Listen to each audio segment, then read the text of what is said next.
నమస్కారం అండి.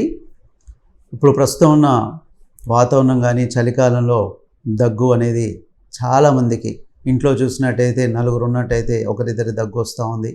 ఈ దగ్గు రావడానికి గల కారణాలు ఏంటి, ఎందుకు దగ్గు వస్తుంది, దాని కారణాలు ఏంటి, పిల్లల్లో ఎలాంటి జాగ్రత్తలు తీసుకోవాలి అనే వాటి గురించి మనం మాట్లాడుకుందాం.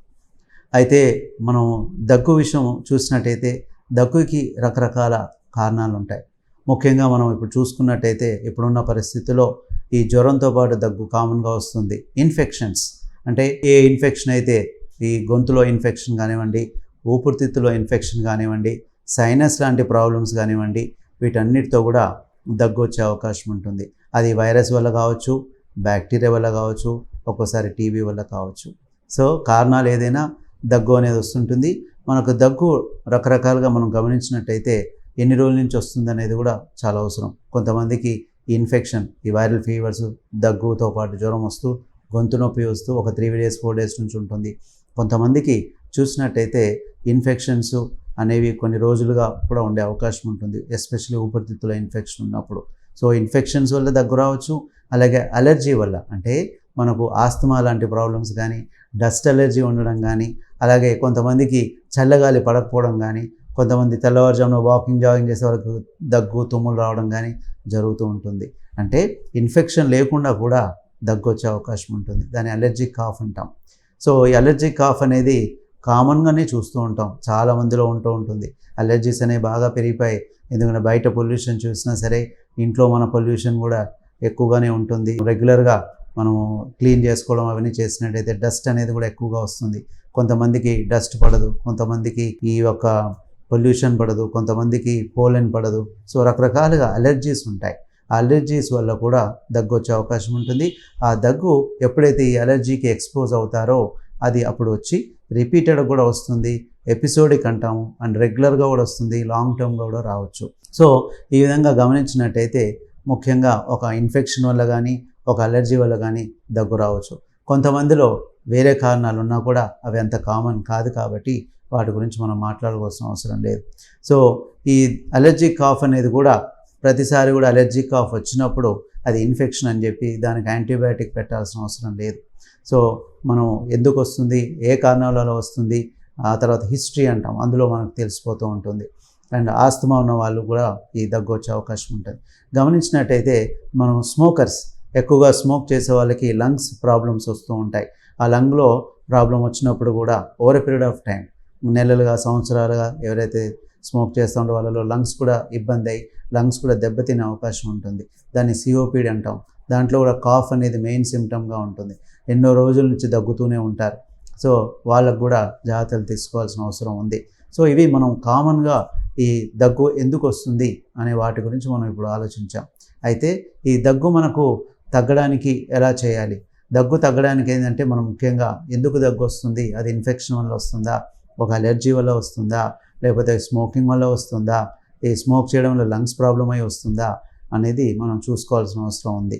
సో ఆ కారణాలు కనుక్కున్నట్టయితే దాన్ని బట్టి మనకు ట్రీట్మెంట్ అనేది ఉంటుంది. సో ఈ దగ్గు అలాంగ్ విత్ ఫీవర్, అంటే షార్ట్ పీరియడ్లో జ్వరం వచ్చింది, గొంతు నొప్పి వచ్చింది, దగ్గు వస్తూ ఉంది అంటే వైరల్ ఫీవర్గా అనుకోవడము. అలాగే సైనస్, తలనొప్పి వస్తూ ఉంది, ముక్కు కారడం, ముక్కు బ్లాక్ కావడము, తల దిమ్ముగా అనిపించడం, దాంతోపాటు దగ్గు రావడం, సైనస్ ప్రాబ్లం అనుకోవచ్చు.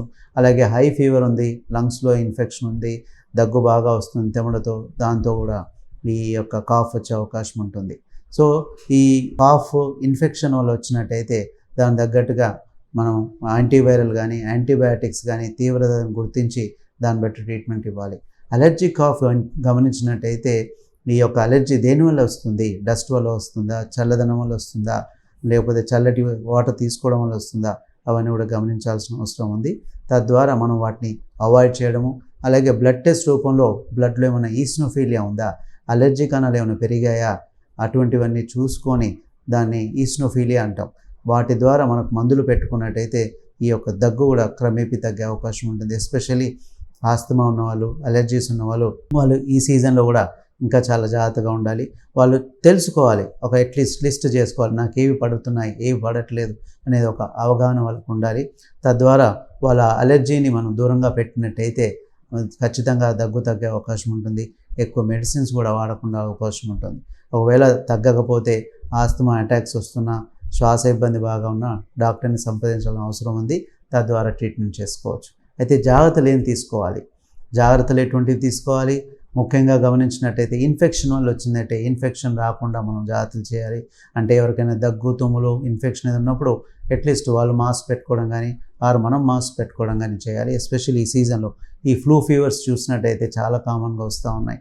వాటి ద్వారా దగ్గు చాలామందికి వస్తూ ఉంది. సో మాస్క్ పెట్టుకోండి పబ్లిక్ ప్లేసెస్లో, సో దట్ ఇది రాకుండా ఉంటుంది.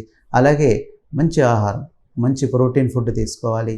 ఎస్పెషల్లీ నాన్ వెజిటేరియన్స్ అయితే ఎగ్ కానీ, నాన్ వెజ్ కానివ్వండి, వెజిటేరియన్స్ అయితే పన్నీర్ కానీ, పాలు కానివ్వండి, డ్రై ఫ్రూట్స్ కానివ్వండి, మంచి ప్రోటీన్ ఫుడ్ అనేది అవసరం. తద్వారా ఇమ్యూనిటీ బిల్డప్ అవుతుంది, రోగనిరోధక శక్తి బెటర్గా ఉంటుంది. అండ్ విటమిన్ డి అడిక్వేట్ లెవెల్స్లో ఉండేటట్టు చూడండి. ఎందుకంటే 30 to 40 లెవెల్స్ ఉన్నది. అలర్జీ ఉన్న వాళ్ళలో కూడా విటమిన్ డి తీసుకుంటే వాళ్ళకి ఇమ్యూనిటీ బెటర్గా ఉంటుంది. అది కూడా మీరు గమనించాల్సిన అవసరం ఉంది. స్ట్రెస్ లెవెల్స్ ఏమైనా ఉంటే తగ్గించుకోండి. మనం ఎక్కువగా వర్క్ చేసేటప్పుడు స్ట్రెస్ అనేది ఎక్కువగా ఉంటుంది కాబట్టి అది తగ్గించుకుంటే ఆ స్ట్రెస్తో కూడా ఈ యొక్క ఇన్ఫెక్షన్స్, అలర్జీస్ కూడా కొంత తగ్గే అవకాశం ఉంటుంది. అలాగే వ్యాక్సినేషన్, అంటే వ్యాక్సినేషన్ అనేది ఫ్లూ వ్యాక్సిన్ కానివ్వండి, న్యూమోకోకల్ వ్యాక్సిన్ కానివ్వండి, వీటి ద్వారా కొంత ఇమ్యూనిటీ బెటర్గా అయ్యి కొంతమందిలో ఇన్ఫెక్షన్స్ అలాగే అలర్జీస్ కూడా తగ్గే అవకాశం ఉంటుంది. బహుశా ఎవరైతే రిపీటెడ్గా వైరల్ ఫీవర్స్, ఇన్ఫెక్షన్స్ వస్తున్నాయో, రిపీటెడ్గా కాఫ్ వస్తుందో వాళ్ళు కూడా ఇవన్నీ కూడా చూసుకోవాల్సిన అవసరం ఉంది. పిల్లలు కూడా ముఖ్యంగా వాళ్ళకి తినే ఆహారంలో కొంచెం జాగ్రత్త వహించండి. ఎస్పెషల్లీ ఈ సీజన్లో వాళ్ళు ఏది అడిగినా అది ఇవ్వకండి. ఫ్రిడ్జ్లో వస్తువులు కానివ్వండి, చల్లటి వాటర్ కానివ్వండి, ఐస్ క్రీమ్స్ లాంటివి కానివ్వండి, చాక్లెట్స్ కానివ్వండి, కూల్ డ్రింక్స్ కానివ్వండి, ఇవన్నీ కూడా దగ్గు వచ్చే అవకాశం ఉంటాయి. సో మీరు దయచేసి వాటిని దూరంగా ఉంచండి.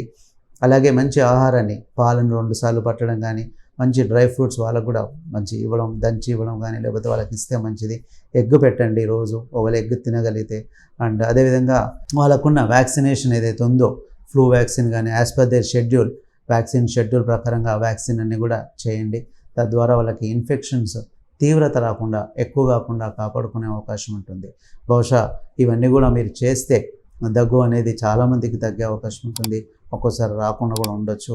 బహుశా ఇవన్నీ కూడా మీరు జాగ్రత్తలన్నీ పాటించి ఈ విషయాలను తెలుసుకొని మీరు దాన్ని అమలుపరుస్తారని అనుకుంటూ సెలవు తీసుకుంటాం.